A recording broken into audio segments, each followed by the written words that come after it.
I want to try my hand at making a Splinter of Loretta build with a Poison Chayula, so I really hope this doesn't turn into a complete disaster.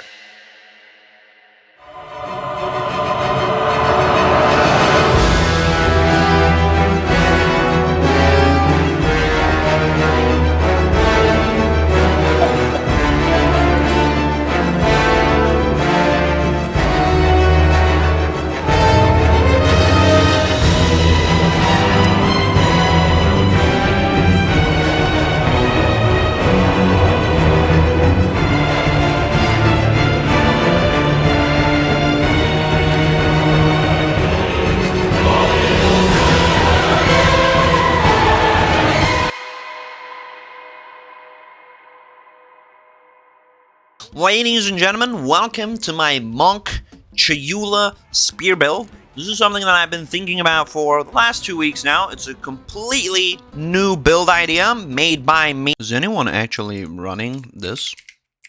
Splinter of Loretta. Oh, only 0.2 players are running this. Acolyte of Chayula. Oh boy. Entangle. Spearfield. Entangle. Spearfield. Entangle. Bro, are you fucking kidding? Yeah, so it turns out the build that I've been cooking in my brain for the last week, because I really wanted an infinite poison build, it's not an original idea at all, and people have been running it for multiple leagues now, and I'm a fucking idiot. The main two reasons I wanted to run Acolyte of Chayula for this build is A, Acolyte of Chayula is a very good source of chaos damage, and B, purple tornadoes. Who doesn't love those? Not only that, but Pathfinder would essentially give us no benefit to Splinter of Loretta, because the Ascendancy does fuck all, and if anything, it would actually nerf us. It would reduce poison duration after the last Ascendancy nerf we got on Pathfinder. So we start off just by progressing through campaign as one normally would, and having to deal with the absolute fucking slog that is Monk in early game. Now if you want to, you can change to Splinter of Loretta as soon as you get the spear. I wouldn't recommend it, quite frankly, because it can get very slow, and it's very dependent on enemy movement, so if you're fighting a mage or a boss that doesn't move, yeah, it's gonna be fucking horrible to begin with. With that said, this was a Splinter of Loretta build for me, so I just wanted to run it as soon as I got it.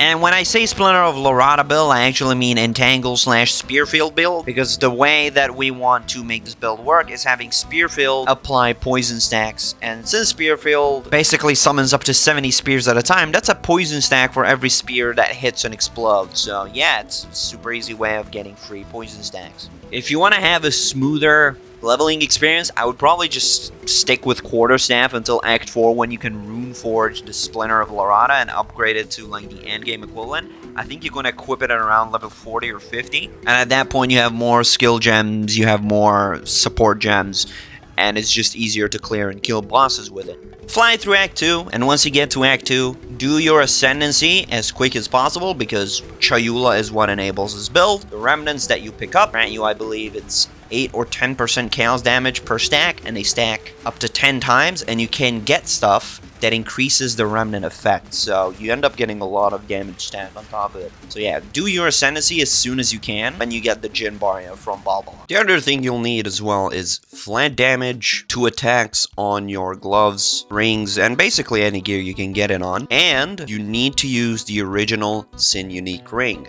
because otherwise this build literally just doesn't work, or at least it scales nowhere close as good, because Splinter of Loretta does not allow you to deal any form of elemental damage. Do the same with your second Ascendancy. Basically, the second you get the Inscribed Ultimatum, if you can be fucked, run it so you can get second set of points for your Ascendancy skills. For our Ascendancy, these are the points we want to take, and the very last point that we get for Chayula Monk is the one in the top left, which you will unlock once you get to mapping and finish your Breach questline. The node itself is known as Archon of Chayula, and that's what allows us to have those Chaos Tornadoes. So yes, you do have to actually make it a bit into endgame in order to fully unlock the potential of this build. Okay, so now we're going to actually give a map a try, just to show you how well this build functions after the shaders load. And this is basically what I've been playing for the last week, and oh my god, it's probably the most fun build I've played in recent history.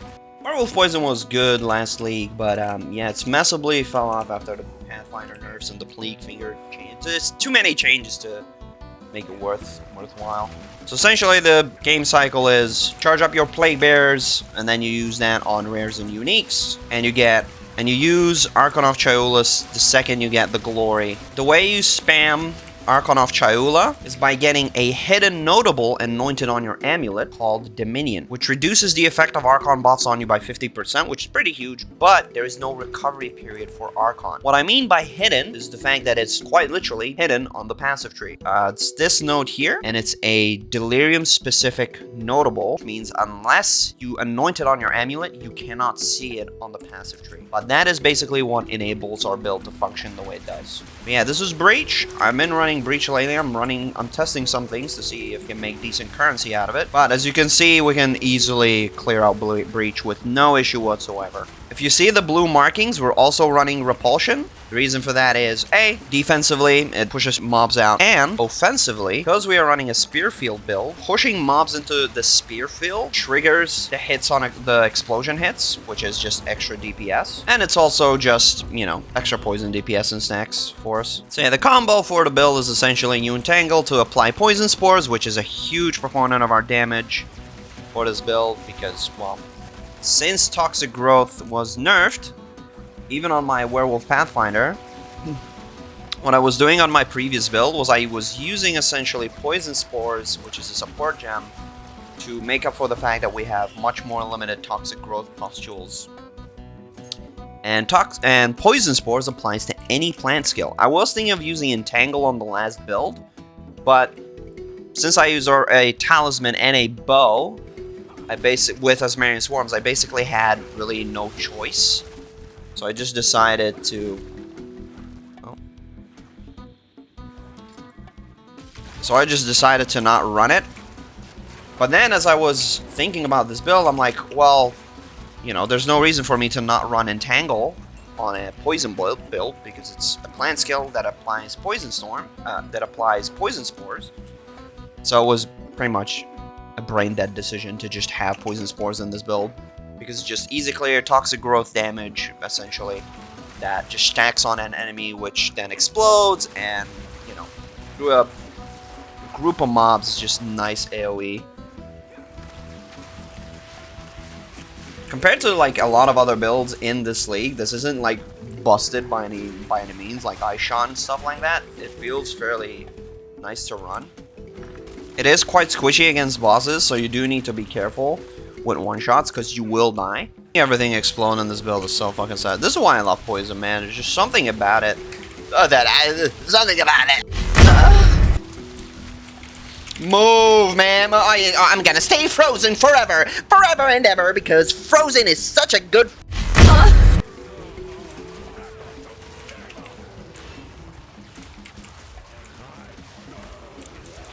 Goodbye.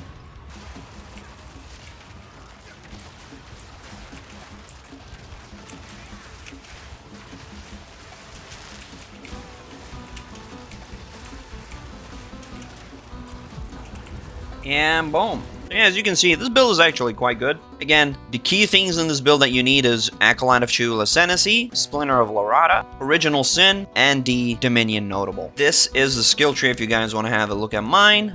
I'm sure you can find plenty of other variants. Basically looking online. I am very tempted to run Crit Chance or try a variant of Crit Chance on it. Although Splinter of Lorata has a very low base crit to begin with, so I don't know how I'm gonna make that work quite yet. Probably get jewels or something like that.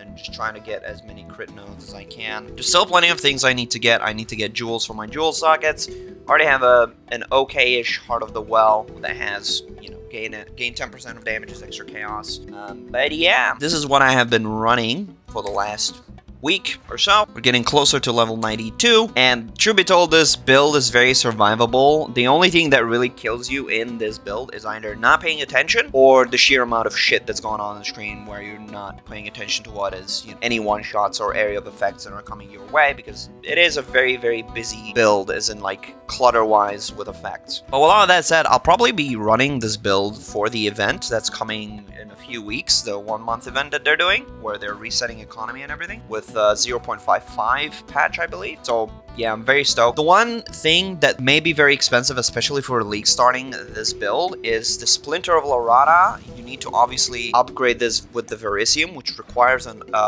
Allroth Crest of the Sun, which can be very expensive early on, especially because, well, you need to either be extremely lucky in getting in an early game if it's even possible, or you have to start running expeditions with hopes of getting it. Otherwise, you can't upgrade this to the late game variant. But with all of that said, yeah, it's a bit of a shorter video this week. Next week, obviously, I'll be doing my usual gist. I'm gonna start doing the average player experience, and I think I'm either gonna be testing out Breach or Grand Expeditions. Probably Grand Expeditions, because I really want to get into those as well. And then, as tradition dictates, we'll probably do Sekima and Trials of Chaos and lose my brain over that. Thank you so much for watching yet again, and I will see you all next week. Peace out, take care, bye-bye.